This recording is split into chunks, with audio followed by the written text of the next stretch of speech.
Iowa matters because Iowa is first. The road to picking a president starts here.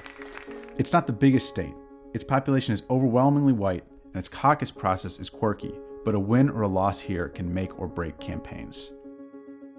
In the lead up to the Iowa Democratic caucuses on February 3rd, candidates are on the trail, making their case across the state. And the press isn't far behind. I'm Eric Lach. Welcome to Iowa.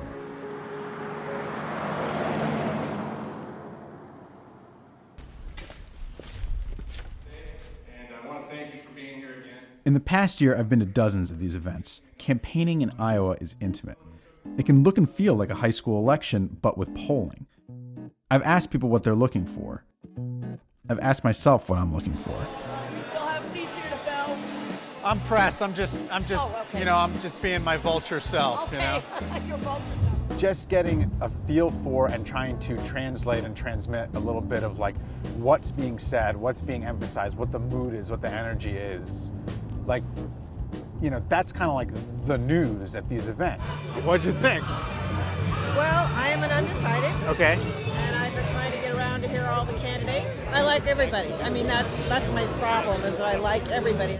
Are you guys Bernie supporters? Or are you guys just like voters? Or are you guys just you're on the fence? Yeah, it's not a sure thing. I just really would like to hear, be upfront and personal and really hear his perspective on things live. There's a stagecraft to these events. The candidates want to pack the room.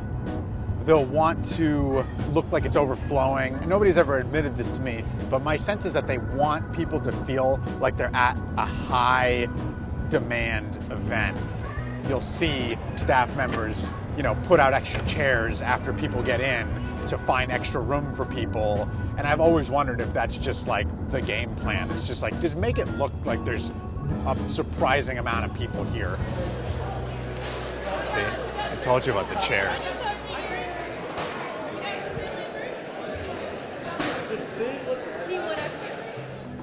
Iowa is a big state. Reporters, staffers, candidates, anyone involved in this process spends an insane amount of time in the car. Finally, not all events make news. Candidates give the same stump speech or similar ones at event after event, and reporters who follow them are always looking for new angles, new wrinkles, which you don't always find.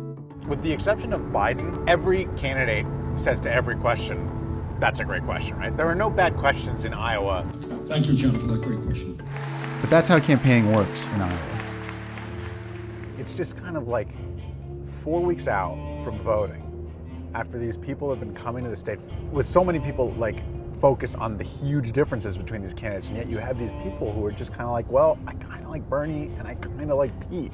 And it's like, it doesn't matter to them. There's no dissonance to them in terms of like policy choices. It's just a kind of like feel thing, and that's real. Like, that's how people vote. Why do we make our political candidates flip steaks on a giant grill? It's like, does a U.S. president need to be able to grill a steak? Well, no. Like, will they ever grill a steak? No. Like, they won't be doing any of their own cooking. Nobody eats the steaks. Like, nobody could tell you what the steaks that John Delaney cooked versus Kamala Harris cooked taste like, but they all wanted to see them like flip them. There's a kind of demand in these early states for like human connection, I guess is like the nicest way to say it.